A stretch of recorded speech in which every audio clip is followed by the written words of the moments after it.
পানিমে সময়ত কমাবি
আজি তুমি আহিয়ে আমাৰ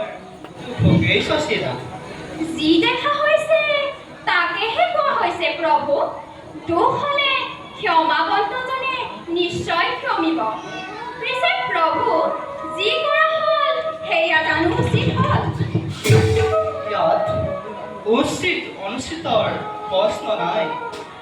যি যিহকে বিচাৰে আমি তাকেহে দিব পাৰোঁ প্ৰভু মহা সমুদ্ৰ মন্থনত অপূৰ্বে অমিত বিচৰা নাছিল বুলি আপুনি কেনেকৈ জানিলে যদি অমৃতে বিচাৰিছিল আমাৰ মোহিনী ৰূপ দেখি মোৰ কিয় ঈশ্বৰে যদি নাৰী ৰূপত পূজায় অপূৰ নাযাবনো কিয় প্ৰভু তাৰ অৰ্থ দেৱৰে তাৰ অৰ্থ অতি পৰিষ্কাৰ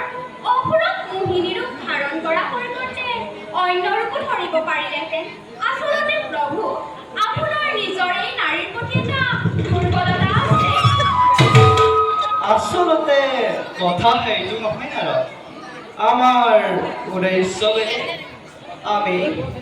সংঘৰ্ষ শেষ হোৱাটো নিবিচাৰোঁ সংঘৰ্ষৰ মাজেদি